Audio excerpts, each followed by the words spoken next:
Good morning friends, आपका online study channel में फिर से आपका स्वागत है।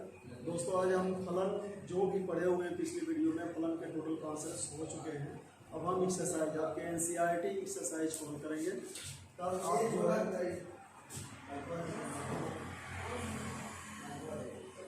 फंक्शन से रिलेटेड जो एक्सरसाइज है आपकी एक्सरसाइज एनसीईआरटी में ये 1.2 इसके सवाल को हम हल करते हैं। हाँ, इसके क्वेश्चंस को हम करेंगे दोस्तों। इसमें जो इम्पोर्टेंट क्वेश्चन है जो हमारे हिसाब से लग रहा है कि डिफिकल्ट से आपको कुछ न कुछ प्रॉब्लम क्रिएट कर सकता है, उसको हम सारे क्वेश्चंस को यहाँ डिटेल में डिस्कस करेंगे, स्टडी करेंगे, सीखेंगे कि कैसे उसको हल किया जाता है। एक क्वेश्चन से संबंधित आपके ढेर सारे क्वेश्चंस हो जाएंगे। इस हिसाब से हम पॉइंट आउट करके रखे हुए हैं कि उन्हीं क्वेश्चंस को टारगेट किया जाएगा जिसमें सामान्यतया आपको डिफिकल्टी से सामना करना पड़ता है। जैसे आपको एक पहला क्वेश्चन है, क्वेश्चन नंबर 1, f(x) = देखिए यहाँ ध्यान दीजिएगा, एक क्लोज ब्रैकेट में x लिखा है। क्लोज ब्रैकेट में x इसका मतलब होता है ग्रेटेस्ट इंटीजर। ये ग्रेटेस्ट इंटीजर का आपका प्रतीक होता है। ये ग्रेटेस्ट, जहाँ भी क्लोज ब्रैकेट में कोई वेरिएबल क्वांटिटी लिख दी जाए या फिर आपका कोई नंबर लिख दिया जाए, इसका मतलब होता है कि ये ग्रेटेस्ट इंटीजर की बात करता है, अधिकतम पूर्णांक की बात करता है। अधिकतम पूर्णांक, अधिकतम पूर्णांक। और क्वेश्चन में कह रहा है कि ये जो फलन है, ये जो फंक्शन है f such that r to r, इसको आप क्या पढ़ेंगे? f such that r to r। इसका मतलब ये होगा कि फलन में जो इनपुट होगा वो भी रियल नंबर होगा और जो आउटपुट होगा वो भी क्या होना चाहिए? रियल नंबर होना चाहिए, वास्तविक संख्या होनी चाहिए। तो दोनों आपके वास्तविक संख्या होने चाहिए। और आपको प्रूफ क्या करना है? प्रूफ ये करना है कि यह दिया गया फलन 1 1 और 1 2 यानी ये एकाकी और आच्छादक, एकाकी तथा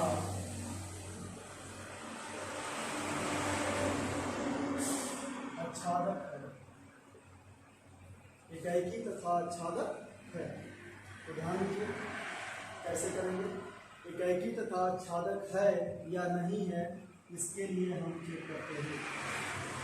दोस्तों, हमने एकाकी का कंडीशन पढ़ा है क्या? एकाकी का कंडीशन हमने ये पढ़ा हुआ है कि दो समूह जो बनेंगे आपके, एक आपके चर राशि वेरिएबल क्वांटिटी का, दूसरा आपके फलन का जो मान होगा, दोनों में ऐसा संबंध होना चाहिए कि चर राशि के एक वैल्यू का मान एक ही होना चाहिए। अर्थात दो अलग अलग वैल्यू का मान, दो अलग अलग चर राशि का जो मान होना चाहिए वो फलन के किसी एक मान से संबंधित नहीं होना चाहिए। तब आप कहेंगे कि हमारा दिया गया जो फलन है वो क्या है? आपका एकाकी है। यहाँ देखिए, ग्रेटेस्ट इंटीजर का मतलब सबसे पहले हम समझेंगे। यहाँ ग्रेटेस्ट इंटीजर जो है ये कैसे है, इसका मतलब क्या है, यहाँ पे काम क्या है। आप कहोगे कि सर ये तो सीधे सीधे x लिख दिया जाता तब भी आपका काम चलता, लेकिन नहीं, ग्रेटेस्ट इंटीजर लिख दिया गया तो इसका मतलब चेंज हो गया। आप पहले समझने की कोशिश करिए। जैसे ग्रेटेस्ट इंटीजर में हमने 1 लिखा, इसमें अधिकतम पूर्णांक क्या है भाई? 1। इसमें आप लिख दीजिए 1.2, इसमें अधिकतम पूर्णांक का मान क्या है भाई? 1। इसमें लिख दीजिए 1.5, इसमें अधिकतम पूर्णांक का मान क्या है? 1। 1.9, इसमें अधिकतम पूर्णांक का मान क्या मिलेगा आपको? 1 मिलेगा। इस फ्रैक्शनल जो डेसिमल वाला पार्ट है, जो दशमलव वाला पार्ट है, इससे इसका कोई लेना देना, दशमलव वाले पार्ट से इसका कोई लेना देना नहीं होता है। आपको इस संख्या में उपस्थित अधिकतम पूर्णांक के मान को लिखना होगा। जब भी आपका इस तरह के चिन्ह यानी क्लोज ब्रैकेट में बंद कोष्ठक के अंदर आपका कोई भी संख्या दी जाए, चाहे वो संख्या प्योर पूर्णांक हो या अपूर्णांक संख्या हो, तो उसमें अधिकतम पूर्णांक जो रहता है वही उसका आंसर होता है। तो अब आप देख लीजिए यहाँ पे कि चर राशि का मान 1 होगा तब भी फलन का मान क्या हो जाएगा? आपका 1 होगा। चर राशि का मान 1.2 होगा तब भी फलन का मान कितना आएगा? 1 आएगा। चर राशि का मान 1.5 होगा तब भी फलन का मान क्या आएगा? 1 आएगा। चर राशि का मान 1.9 होगा तब भी फलन का मान क्या आएगा? आपका 1 आएगा। तो देख रहे हैं इक्वलिटी के लिए क्या होना चाहिए, इसके अंदर जो हो एक हो तो उसका मान क्या होना चाहिए, अलग होना चाहिए, इसके अंदर अलग है तो उसका भी मान क्या होना चाहिए, अलग होना चाहिए। लेकिन यहाँ पे देखिए 1 2 3 4, ये 4 अलग अलग मानों के लिए सबका आउटपुट क्या है भाई, एक, सबका आउटपुट क्या हो गया, समान हो गया। तो यहाँ से प्रूफ हो गया क्या, इस प्रकार आप देखेंगे कि x1 not equal to x2, आप सीधे सीधे लिखेंगे x1 not equal to x2, x1 मान लिया कि हमारा 1 है और x2 हमारा मान लिया क्या 1.2, तो ये दोनों मान आपस में बराबर नहीं है। लेकिन जब ये फलन के अंदर रखे जाते हैं तो दोनों के मान क्या हो गए, आपके बराबर हो गए, दोनों के मान क्या हो गए, आपके बराबर हो गए। तो इस स्थिति में आपका ये जो कंडीशन है यह क्या हो रहा है, बहु एक हो रहा है, बहु एक हो रहा है, एकाकी फलन का कंडीशन नहीं बन रहा है। तो इस तरह से आप दिए गए फलन को एकाकी फलन नहीं कहेंगे, यह एकाकी फलन का कॉन्सेप्ट नहीं हो पाएगा, यह एकाकी फलन नहीं हो पाएगा।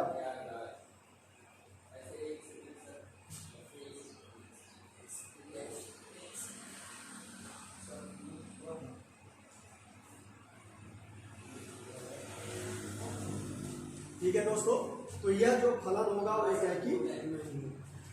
ये क्लियर हो गया, क्लियर हो गया। R टू R सभी वास्तविक संख्याएं हो रही हैं।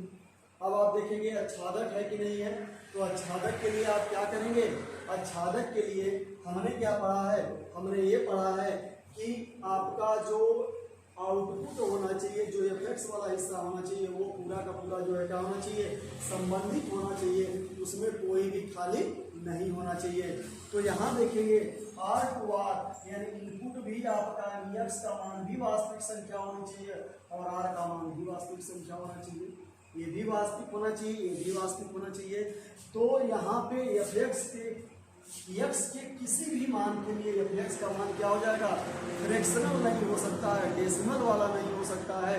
और ये वास्तविक संख्या का मतलब आप क्या समझ रहे हैं, वास्तविक संख्या का मतलब ये हो रहा है कि आपका चाहे ऋणात्मक पूर्णांक हो, धनात्मक पूर्णांक हो, ऋणात्मक अपूर्णांक हो, धनात्मक अपूर्णांक हो या जीरो, ये सभी प्रकार की संख्याएं उसमें माइनस अनंत से प्लस अनंत के बीच में आने वाली सभी प्रकार की संख्याएं इसमें आ जाएंगी। लेकिन आपके इसके हिसाब से इस फलन का मान या x का मान सदैव एक पूर्णांक संख्या होगा, सदैव एक पूर्णांक संख्या होगा,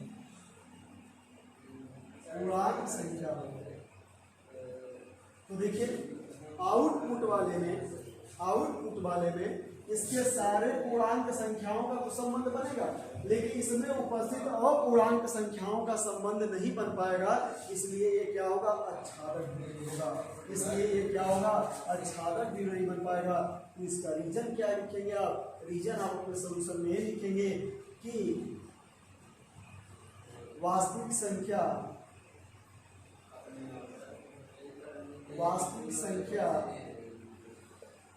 में कोई भी मान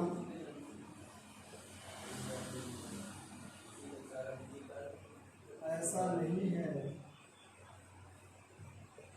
जिसके लिए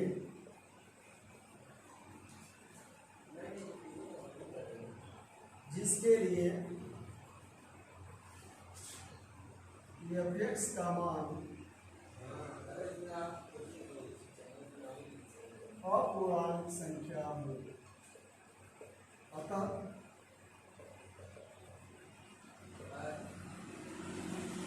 सभी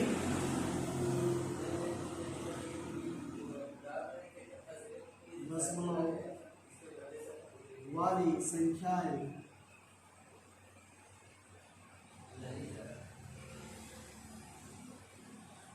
बिना संबंध किया जाएंगे। इसीलिए दिया गया फलन आपका अच्छा है, तो आपका ये जो फलन है नहीं तो रेखी है और नहीं तो क्या है भाई, अच्छा है। तो आपको सवाल यदि ग्रेटेस्ट इंटीजर का कहीं मिल जाएगा, अधिकतम पूर्णांक का सवाल मिल जाएगा, तो क्या आप लोग हल कर लेंगे, हाँ हल कर लेंगे। इसको आप नोट करिए। आपको मैं पहले भी कह चुका हूँ कि मैथमेटिक्स में प्रैक्टिस की जरूरत पड़ती है, वो भी रिटेन प्रैक्टिस की जरूरत पड़ती है, ओरल प्रैक्टिस की नहीं। आपको रिटेन प्रैक्टिस करना। नेक्स्ट करें, चलिए आगे बढ़ते हैं।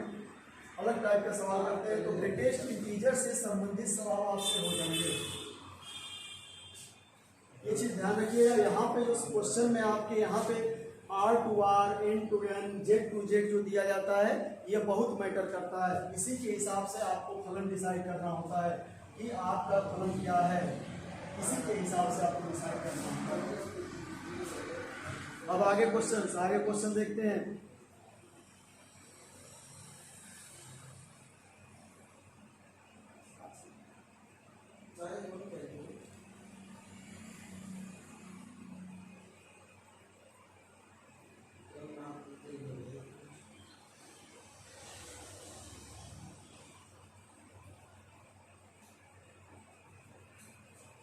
जैसे fx इज इक्वल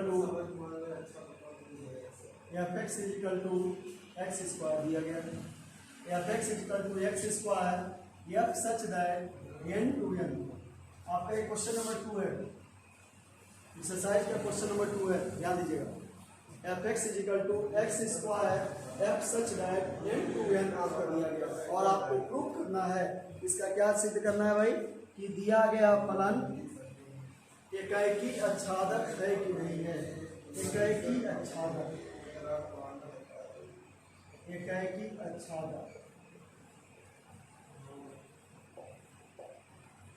है कि नहीं। ध्यान से देखिए, यहाँ पे ये चीज समझ रहे हैं आप, ये चीज समझ में आ रही है। इसका मतलब होगा कि x का मान भी नेचुरल संख्या होना चाहिए, नेचुरल नंबर होना चाहिए, और fx का मान जो आएगा निकल करके वो भी क्या होना चाहिए, नेचुरल नंबर होना चाहिए, वो भी आपका क्या होना चाहिए, प्राकृतिक संख्या होनी चाहिए। यदि वो प्राकृतिक संख्या नहीं होगी तो आपका ये जो दिया गया रिलेशन है क्या हो जाएगा, गलत हो जाएगा। आप इस सवाल को नहीं हल कर सकते हैं। तो इसके लिए दोस्तों क्या करेंगे, आप देखेंगे, पहले हम एकाएकी की बात करें। एकाएकी की बात कर लें। एकाएकी में क्या होगा कि यहाँ पे नेचुरल नंबर हमें पता है। नेचुरल नंबर हम कहाँ से लेके चलते हैं भाई, 1 2 3 4 5 एंड सो ऑन, कहाँ तक ये मान लिया। ये चीजें आपको पता है, ये आपको पता है कि नेचुरल नंबर 1 से लेके कहाँ तक होता है, अनंत तक होता है। और क्या होता है, सिर्फ पूर्णांक संख्या आप लेते हैं, इसमें अपूर्णांक संख्या नहीं लेते हैं। 1 2 3 4 5 6 7 8 9 10, ठीक है, आप ऐसे ही लेते हैं।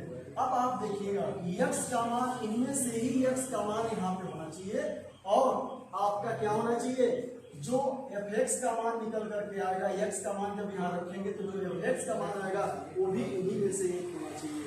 और एक चीज ध्यान रखिएगा कि x का जो मान आप लेंगे और जो fx का मान आएगा, हर एक प्राकृतिक संख्या का संबंध किसी प्राकृतिक संख्या से होना चाहिए। यदि कोई संख्या छूट जाती है तो आप समझ जाइएगा कि वहाँ पे क्या हो जाएगा, कि यह आच्छादक नहीं हो पाएगा। देखिए कैसे, जैसे मान लीजिए हम x का मान मान रहे हैं, x इक्वल टू 1, तो fx का मान कितना हो जाएगा भाई, fx का मान कितना हो जाएगा, 1 का स्क्वायर कितना हुआ 1। x का मान यदि आप पूरा दीजिए और fx का मान यहाँ पे क्या हो जाएगा, जब पूरा होते तो क्या हो जाएगा, 2 का स्क्वायर कितना हो जाएगा, देखते जाइए आप। 1 का रिलेशन 1 से, 2 का रिलेशन किससे होगा, 4 से होगा। फिर x का मान यदि 3 से हो जाए तो क्या 3 बराबर क्या हो जाएगा, 3 का वर्ग कितना हो जाएगा भाई। ये चीज क्लियर हो गया, ये चीज क्लियर हो गया, 9 हो रहा है, ध्यान दीजिए। तो 3 का रिलेशन किससे होगा, 9 से। बीच वाली संख्याएं क्या हो रही हैं आपकी, छूटती चली जा रही है। बीच वाली संख्याएं क्या हो रही है, छूटती चली जा रही है। देखिए आपने x का मान 1 लिया तो 1 मिल गया, लेकिन 2 लिए तो 4 हो गया। 2 आपने x का मान लिया तो 4 हो गया, x का मान आपने 3 लिया तो 9 आया।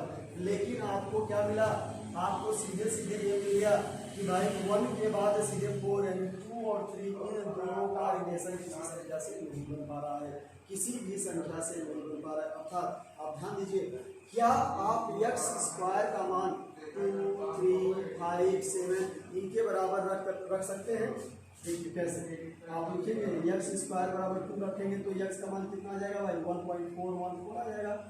और यह संख्या नेचुरल है, इसका मतलब एक्स स्क्वायर का मान यदि आप 3 रख देंगे तो एक्स का मान कितना आ जाएगा 3 का वर्गमूल 1.732। क्या ये नेचुरल नंबर है? नहीं है। तो आप देख रहे हैं कि इस प्रकार से एक्स के नेचुरल नंबर के इनपुट होने के बाद यहाँ वाला जो नेचुरल नंबर है वो पूरा का पूरा डिस्टर्ब हो जा रहा है। सभी नेचुरल नंबर आपके नहीं बन पा रहे हैं, कुछ न कुछ ऐसे नेचुरल नंबर हो रहे हैं कि जो आपके बिना संबंध के बन जाएंगे। तो यह फलन क्या हो जाएगा भाई? यह फलन क्या हो जाएगा? यह फलन क्या होगा? आच्छादक होगा या नहीं होगा? तो यह फलन आप बोलेंगे आच्छादक नहीं होगा। क्यों नहीं होगा? क्योंकि आपके fx का मान सभी नेचुरल नंबर के बराबर नहीं मिलेगा। fx का मान वही मिलेगा जो नेचुरल नंबर, जो प्राकृतिक संख्या पूर्ण वर्ग होगी, वही fx का मान होगा। क्यों? क्योंकि आप वर्ग देखिए fx का मान क्या होगा? fx का मान 1 होगा, 4 होगा, 9 होगा, आपका 16 हो जाएगा, 25 होगा, 26 होगा, लेकिन बीच वाले नंबर आपके नहीं मिलेंगे। fx का मान वही होगा जो एक पूर्ण संख्या हो। fx का मान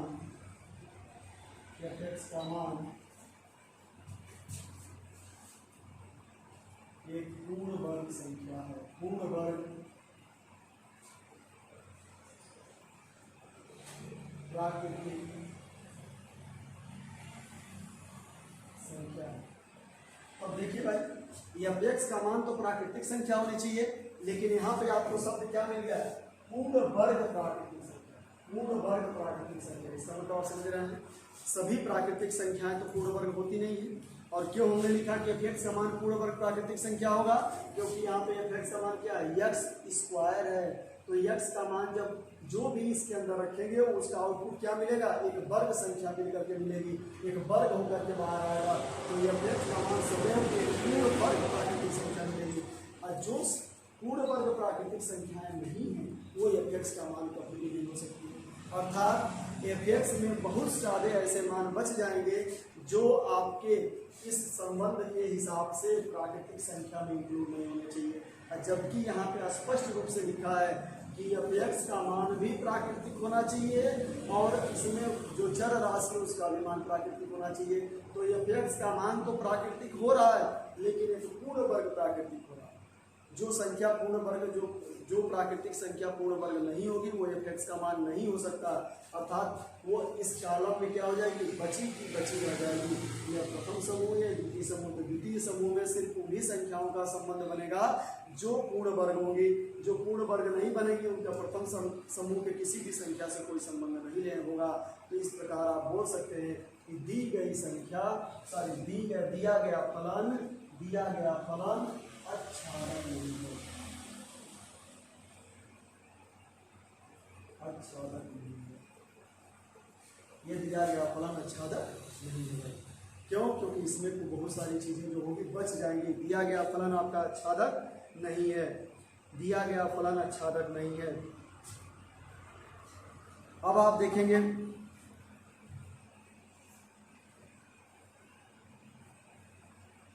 इसमें आपको यह बताना है कि यह फलन एकाकी है कि नहीं। आच्छादक तो हमने बता दिया कि भाई ये सब्जेक्टिव है, लेकिन एकाकी है कि नहीं।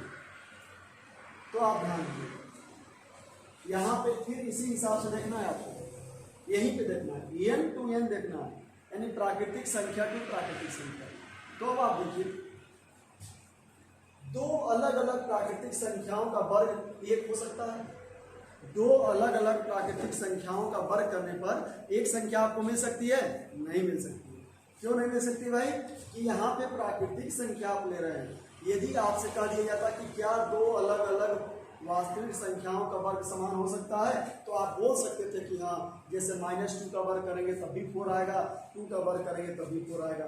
दोनों संख्याएं तो अलग अलग हैं, लेकिन उनका आंसर क्या, उनका वर्ग क्या है? 1 है। वो क्या है? 4 है। इसी तरह से बहुत सारी संख्याएं हो जाती, लेकिन प्राकृतिक संख्या में दो अलग अलग प्राकृतिक संख्याओं का वर्ग कभी भी एक नहीं हो सकता। अर्थात अलग अलग प्राकृतिक संख्याओं का वर्ग अलग अलग होगा, अर्थात अलग अलग प्राकृतिक संख्याओं में फलन का मान क्या होगा, अलग अलग होगा। तो इस लिहाज से यह फलन आपका क्या हो जाएगा, यह फलन आपका एक ही फलन हो जाएगा। अर्थात आप लॉजिक क्या लिखेंगे, आप अपना सोल्यूशन कैसे लिखेंगे, बोर्ड एग्जाम में आप लिखेंगे हियर यहाँ दो अलग अलग प्राकृतिक संख्याओं, ध्यान दीजिएगा, प्राकृतिक संख्याओं का वर्ग एक समान नहीं हो सकता।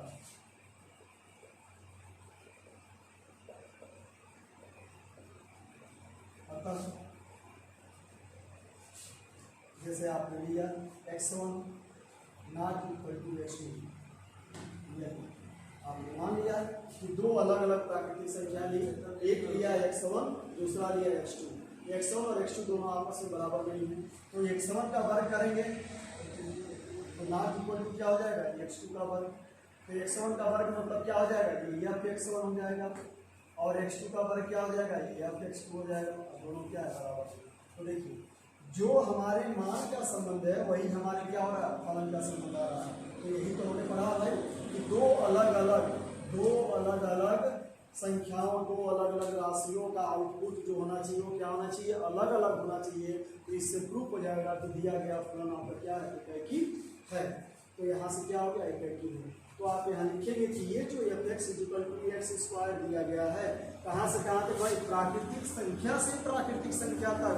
तो यह दिया गया फलन सदैव एकैकी फलन होगा, लेकिन आच्छादक नहीं होगा।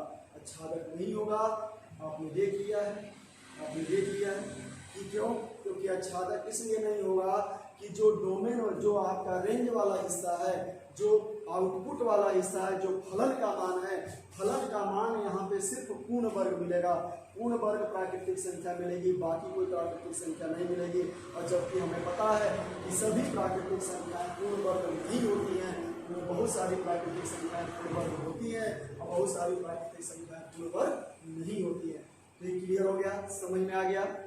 चलिए अब आगे बढ़ते हैं, निकालते हैं इसको, इस सवाल को नोट करते चलिए आप लोग अच्छे से, फिर एक बार प्रैक्टिस करेंगे, सेल्फ प्रैक्टिस, बिना सॉल्यूशन देखे आप लगाएंगे। और फिर उसके बाद कोई डाउट होगा तो आप कमेंट बॉक्स में कमेंट करके पूछ देंगे, नेक्स्ट वीडियो में फिर उस डाउट को क्लियर किया जाएगा। ये आपकी मॉरल रिस्पॉन्सिबिलिटी है कि कितना अधिक आप प्रैक्टिस करते हैं। चलिए अगला सवाल देखते हैं, यही सवाल ले लीजिए, यही सवाल है, ध्यान दीजिएगा भाई, यही सवाल है। कह रहा है कि f(x) बराबर x², जबकि f सच दैट r2r, ध्यान दीजिएगा कि f(x) बराबर x², f such that r2r, ध्यान दीजिएगा। अब यहाँ पर भी आपको चेक करना है कि दिया गया ये फलन एकैकी है, आच्छादक है या नहीं। दिया गया फलन एकैकी, आच्छादक है कि नहीं। बहुत ही सिंपल, आप ध्यान दीजिएगा, यहाँ f सच दैट r2r दिया गया है, इसका मतलब x का मान भी वास्तविक संख्या होनी चाहिए और f(x) का मान भी क्या होना चाहिए, वास्तविक संख्या। ध्यान दीजिएगा, x का मान भी वास्तविक संख्या होना चाहिए और f(x) का मान भी क्या होना चाहिए, वास्तविक संख्या होना चाहिए। और सभी वास्तविक संख्याएं होनी चाहिए, सभी वास्तविक संख्याएं होनी चाहिए। इसमें एकैकी आच्छादक ही चेक करना है आपको कि एकैकी आच्छादक होगा कि नहीं होगा। ध्यान दीजिए, हम एकैकी की बात कर लेते हैं। क्या आप देख रहे हैं यहाँ पे x के पावर कौन सा है भाई, 2 क्या है, सम संख्या है। हम एकैकी फंक्शन पढ़ाते समय आपको बताए हैं कि f(x) बराबर x⁴n यदि सम संख्या होगा तो वो कभी एकैकी नहीं होगा। x के पावर आपका सम संख्या होता है तब एकैकी होता है। ऐसा क्यों होता है, मैं वहाँ लॉजिकली आपको समझा चुका हूँ, बता चुका हूँ, एग्जाम्पल दे चुका हूँ, फिर भी मैं यहाँ पे आपको दे दे रहा हूँ। ध्यान दीजिएगा, देखिए x1 not equal to x2, दो अलग अलग हमने राशियां ली जिनके मान आपस में बराबर नहीं, इनका स्क्वायर कर लीजिए, इनका स्क्वायर कर लीजिए। तो बहुत ऐसे सारे कंडीशंस वास्तविक संख्याओं में आते हैं कि दो अलग अलग संख्याओं के वर्ग आपस में बराबर होते हैं, दो अलग अलग संख्याओं के वर्ग आपस में बराबर होते हैं, अर्थात f(x1) बराबर f(x2). फॉर एग्जाम्पल जैसे हमने ले लिया, देखिए -2 नॉट इक्वल टू 2, -2 और 2 क्या है, दोनों आपस में बराबर नहीं है, लेकिन जब इनका वर्ग करेंगे तो इसका भी मतलब 4 होता है और इसका भी मतलब 4 होता है, दोनों क्या हो गए आपस में बराबर हो गए। सेम वही चीज है, क्यों? क्योंकि हमें वास्तविक संख्या का नाम, तो वास्तविक संख्या के अंदर क्या हो जाएगी, सभी ऋणात्मक और धनात्मक पूर्णांक और पूर्णांक सभी संख्याएं आ जाएंगी। तो उस स्थिति में बहुत ऐसी संख्याएं आपको मिलेंगी जो आपस में बराबर न होते हुए भी उनके वर्ग का मान या उनके समघात का मान सदैव बराबर होगा। वर्ग मत करिए आप, समघात जनरलाइज कर लीजिए, यहाँ पे 2 घात हो, 4 घात हो, 6 घात हो, 1 घात हो, 3 घात हो, कुछ भी सम संख्या रहेगा, सम पावर हो, x पावर 100 हो। मान लीजिए 2 है तब तो हमने चेक कर लिया, x पावर 100 है तो आप कैसे चेक करते, नहीं चेक कर पाते। आप सिर्फ इसका लॉजिक समझिए कि जब भी x पावर n होगा और वो सम होगा तो वास्तविक संख्याओं में बहुत ऐसी वास्तविक संख्याएं हैं जो आपस में तो बराबर नहीं होगी, लेकिन उनका समघात कर देने के बाद उनका मान जो आएगा वो आपस में बराबर हो जाएगा। तो आपस में बराबर हो जाएगा, इसका मतलब यहाँ से सीधा सीधा ये हो गया कि दो अलग अलग राशियों का संबंध सिर्फ एक ही राशि हो जाएगा। देखिए -2 का भी संबंध 4 से और 2 का भी संबंध क्या होगा, 4 से। तो दो अलग अलग राशियों का संबंध एक राशि से हो जाए तो वह फलन क्या होगा, एक ही होगा, एक ही होगा, नहीं होगा। क्योंकि आप ये कहेंगे सर आपने तो बताया है कि राशियां अलग हैं तो उनका संबंध भी अलग राशियों से होना चाहिए। यहाँ राशियां अलग हैं लेकिन उनका संबंध एक राशि से हो रहा है, इसलिए आपका ये दिया गया फलन एक ही नहीं होगा, ये फलन एक ही नहीं होगा। ये चीज समझ में आ गया, एक ही नहीं है। दिया गया फलन बताइए एक ही है, नहीं है। आप यहाँ देख सकते हैं, यहाँ पे ये दोनों बराबर है लेकिन ये दोनों बराबर नहीं। इसी तरह से सभी ऋणात्मक और धनात्मक आंशिक मान जिनके बराबर होंगे, सेम ऋणात्मक और धनात्मक संख्याएं आप ले लीजिए जिनके आंशिक मान बराबर होंगे तो उनके वर्ग आपस में बराबर हो जाएंगे, लेकिन चिन्ह की वजह से वो आपस में बराबर नहीं होगी। ये चीज क्लियर हो गया, क्लियर हो गया। चलिए अब हम पढ़ते हैं कि आच्छादक है कि नहीं। हम अगले स्टेप में आते हैं आच्छादक वाले। ये चीज याद रखिएगा बच्चों, क्या कि जब भी किसी फलन में x यानी चर राशि के ऊपर समघात दिया रहेगा तो कभी भी एक एकी फलन नहीं बन सकता है। यदि 1 नंबर में ऑब्जेक्टिव क्वेश्चन आपको दे रहा है तो पूछ रहा है तो आप सीधे सीधे आंख बंद करके मारिएगा कि समघात वाला फलन हमेशा जो बहुएक फलन होता है, एक एकी फलन नहीं होता है। एक एकी फलन होने के लिए यहाँ पे जो घात हो वो विषम होना चाहिए। यहाँ पे x3 मिल जाता, x पावर 9 मिल जाता, x पावर 11 मिल जाता, तो आप सीधे आंख बंद करके कर देते हैं। क्यों? क्योंकि चाहे दो संख्याएं आपस में बराबर हो या ना हो, बराबर हो या न हो, उनका जो विषम घात होता है तो जो संबंध संख्याओं के बीच में होता है वही संबंध उनके विषम घात के बीच में होता है। जैसे आप मान लीजिए -2 और 2 लिया, विषम घात इसका कर लीजिए, इसका घात 3 कर लीजिए। यदि इसका घात आप 3 कर लेंगे तो -2 का घात 3 घात क्या होगा, -8 और 2 का क्या होगा, 8 होगा। देखिए ये भी दोनों बराबर नहीं है, ये भी दोनों बराबर नहीं है। तो जो दो अलग अलग संख्याओं के बीच संबंध होता है वही उनके विषम घात के बीच संबंध होता है। चाहे वो छोटे बड़े का संबंध हो, चाहे वो नॉट इक्वल टू का संबंध हो, चाहे वो इक्वल टू का संबंध हो, जो रिलेशन यहाँ पे होगा वही उनके विषम घात के पास होता है। ये चीज क्लियर हो गया, क्लियर हो गया, एकदम क्लियर हो गया। आप यहाँ पे लिख सकते हैं, यहाँ पे सीधे सीधे लिख सकते हैं रीजन में आप एक्सटेंड कर सकते हैं कि x का वर्ग, यहाँ लिख सकते हैं कि दो अलग अलग संख्याओं के वर्ग जो होते हैं बराबर होते हैं। दो अलग अलग वास्तविक संख्याओं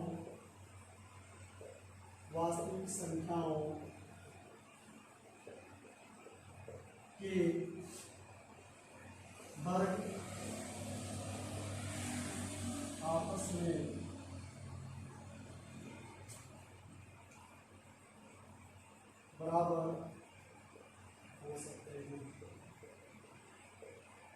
जैसे में आप एग्जाम्पल दिखाना चाहें तो दिखा सकते हैं, नहीं दिखाना चाहें तो आप नहीं दिखा सकते। तो ये चीज़ क्लियर हो गया आप लोगों का? क्लियर हो गया। चलिए अब हम आगे बढ़ते हैं। आगे बढ़ते हैं कि यह दिया गया जो फंक्शन है यह आच्छादक है कि नहीं, आच्छादक है कि नहीं, ध्यान दीजिए। आच्छादक होने के लिए कंडीशन क्या है भाई? कि इनपुट और आउटपुट दोनों समूह में कोई ऐसी संख्या नहीं होनी चाहिए जिसका संबंध किसी से न हो।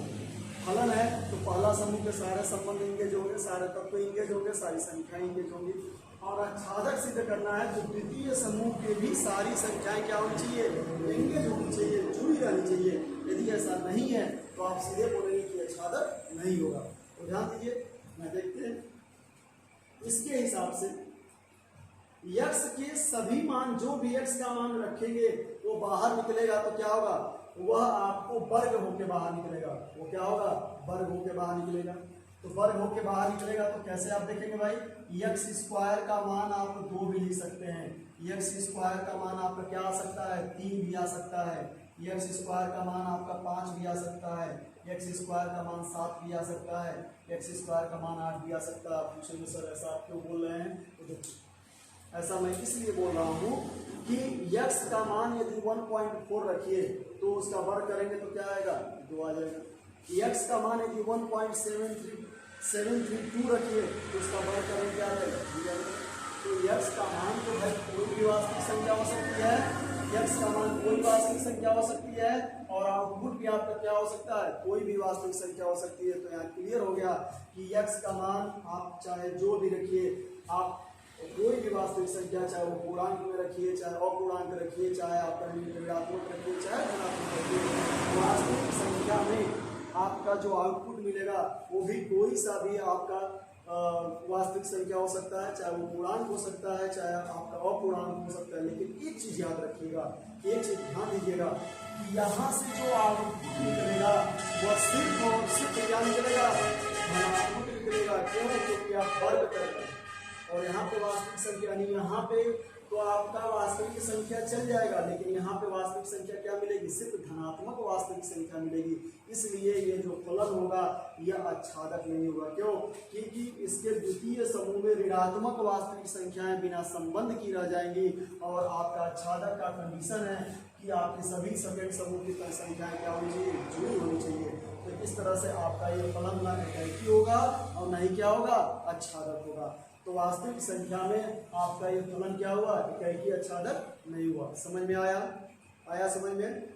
चलो दोस्तों आगे बढ़ते हैं।